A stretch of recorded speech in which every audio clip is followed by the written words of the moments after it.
गौतम बुद्ध के समय में वैशाली राज्य में एक प्रसिद्ध गढ़िका रहती थी जिसका नाम आम्रपाली था। वह बहुत सुंदर थी और उसे नगर वधु घोषित किया गया था, यानी पूरे शहर की पत्नी। आम्रपाली इतनी सुंदर थी कि उसके महल के द्वार पर सदा सोने के रथ खड़े रहते थे। यहाँ तक कि महान राजाओं को भी उससे मिलने के लिए इंतजार करना पड़ता था। वह केवल एक वेश्या थी, लेकिन वह इतनी अमीर हो गई थी कि वह राज्य खरीद सकती थी। आम्रपाली का शरीर जितना सुंदर था, उससे कहीं अधिक सुंदर उसकी आत्मा थी, जो सच्चे प्यार के लिए तरसती थी। क्योंकि आम्रपाली खुद से वेश्या नहीं बनी थी, उसे जबरदस्ती राजा ने वेश्या बनाया था। आम्रपाली के वेश्या बनने के पीछे एक कहानी है। आम्रपाली अपने ग्राहकों को बहुत प्यार करने का दिखावा करती थी, क्योंकि उसे इसके लिए भुगतान किया जाता था। लेकिन अंदर से वह उनसे बहुत नफरत करती थी, क्योंकि वह सभी उसका इस्तेमाल एक भोग की वस्तु के रूप में करते थे, एक इंसान के रूप में उसका सम्मान नहीं करते थे। एक दिन आम्रपाली अपने महल की बालकनी में खड़ी थी। अचानक उसने अपने महल के सामने से एक युवा बौद्ध भिक्षु को गुजरते हुए देखा, जिसके पास कुछ भी नहीं था सिवा एक भिक्षा पात्र के।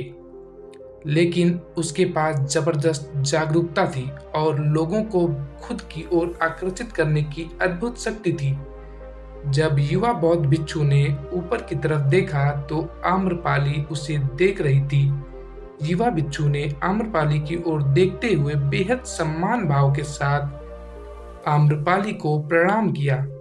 आम्रपाली एकटक उस युवा भिक्षु को देखती रही और पहली बार आम्रपाली के हृदय में प्रेम का उदय हुआ था, क्योंकि पहली बार किसी ने आम्रपाली को सम्मान की नजरों से देखा था। किसी ने पहली बार उसे इंसान होने का एहसास दिलाया था। आम्रपाली तुरंत सीढ़ियों से नीचे उतरी और बाहर आकर उस युवा बौद्ध भिक्षु के पैर छुए और कहा, भंते, कृपया आज के दिन आप मेरे मेहमान बने और मेरे महल में चलकर भोजन स्वीकार करें।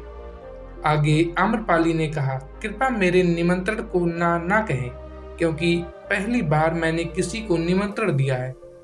मुझे हजारों बार राजाओं और सम्राटों द्वारा आमंत्रित किया गया, लेकिन मैंने कभी किसी को आमंत्रित नहीं किया है। यह मेरा पहला निमंत्रण है। युवा भिक्षु ने सम्मान पूर्वक आम्रपाली का निमंत्रण स्वीकार करते हुए भोजन ग्रहण किया। भोजन देने के बाद आम्रपाली ने कहा, भंते, आज से 3 दिनों के बाद बारिश का मौसम शुरू होने वाला है, जो कि अगले 4 महीनों तक रहेगा, और मैं आपको अपने घर में 4 महीने तक रहने के लिए आमंत्रित करती हूँ। आने वाले 4 महीनों के लिए यह महल आपका आश्रय होगा। मैं आपको पूर्ण रूप से आश्वस्त करती हूँ कि मैं किसी भी प्रकार से आपके ध्यान की बाधा नहीं बनूंगी, बल्कि मुझसे जितना हो सकेगा आपके ध्यान की सुविधाओं को सुगम बनाने का प्रयास करूंगी। दरअसल बौद्ध भिक्षु साल के 8 महीने गांव-गांव घूमकर बौद्ध धर्म का प्रचार करते हैं और 4 महीने वहां एक ही स्थान पर रहते हैं, जहां उन्हें आश्रय मिल जाता है। युवा बौद्ध भिक्षु ने कहा, माफ कीजिए देवी, लेकिन इस विषय में मैं स्वयं निर्णय नहीं ले सकता। मैं आपके प्रस्ताव के विषय में बुद्ध से पूछूंगा। अगर वह मुझे अनुमति देंगे तो मैं आपके महल में आश्रय अवश्य ग्रहण करूंगा। इतना कहकर वह बौद्ध भिक्षु वहां से चला गया। इससे पहले कि वह युवा भिक्षु बुद्ध के पास पहुंचता और आम्रपाली के प्रस्ताव के बारे में कुछ बताता, उससे पहले वहां पर मौजूद अन्य भिक्षु बुद्ध के पास पहुंच गए और बुद्ध से कहा, आप उस युवा भिक्षु को रोकिएगा। आम्रपाली ने उसे 4 महीने रहने के लिए अपने घर बुलाया है। आम्रपाली एक वेश्या है और एक भिक्षु एक वेश्या के घर में 4 महीने रहे, यह सही नहीं है। इससे हमारे संघ में गलत संदेश जाएगा।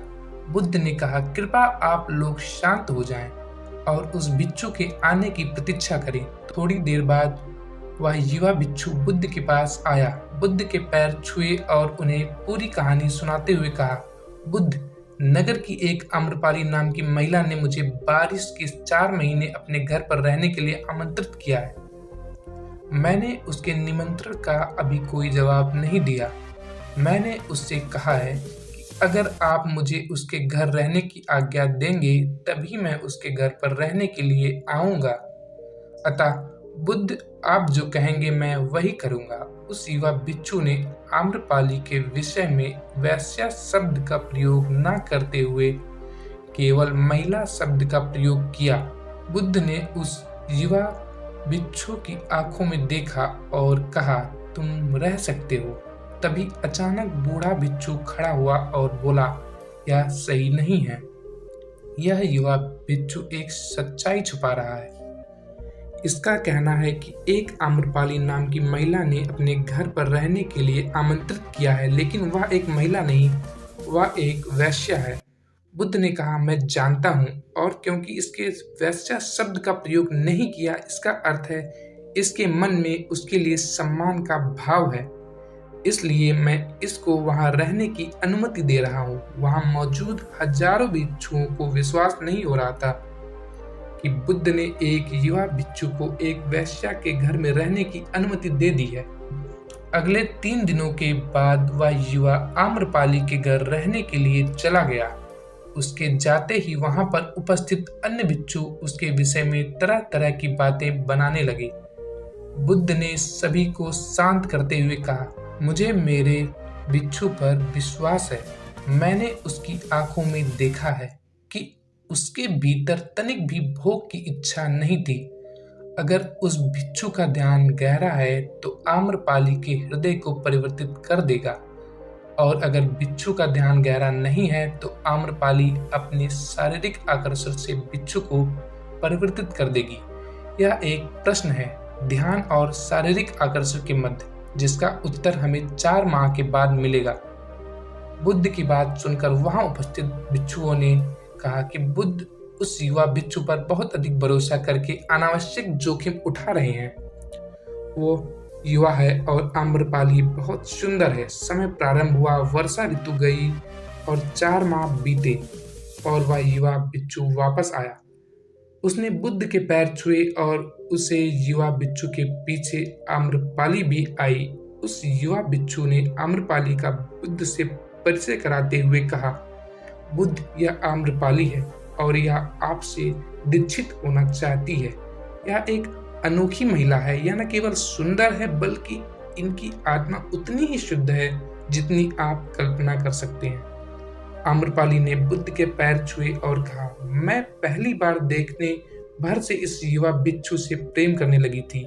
इसलिए मैंने इस युवा बिच्छू को अपने सौंदर्य से कई बार आकर्षित करने का प्रयास किया, लेकिन मैं पूर्ण रूप से असफल रही, क्योंकि इसके बजाय इस युवा बिच्छू ने मुझे ध्यान के प्रति जागरूक किया और यह एहसास कराया कि वास्तविक जीवन भोग नहीं अपितु ध्यान है।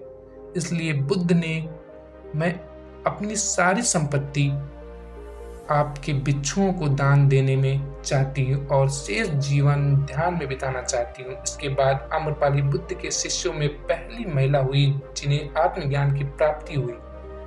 बुद्ध ने अपने पंथ के सभी शिष्यों से कहा, यदि तुम वैश्यों की संगति से डरते हो तो उस डर का उस वैश्या से कोई लेना देना नहीं है, बल्कि वह डर तुम्हारे बेशुद्ध मन की उपज है, क्योंकि तुमने अपनी कामुकता को दबा दिया है और कामुक ऊर्जा को दबाया नहीं जा सकता, इसे केवल रूपांतरित किया जा सकता है। अगर आप लोगों को अपनी कामुक ऊर्जा के रूपांतरित करने का तरीका जानना है तो आप हमारे द्वारा बनाई गई स्त्री के प्रति आकर्षण को कैसे समाप्त करें, इसमें दी गई जानकारी से आप अपने कामुक ऊर्जा को जरूर रूपांतरित कर पाएंगे। यह वीडियो आपको डिस्क्रिप्शन में मिल जाएगी। हमारे चैनल को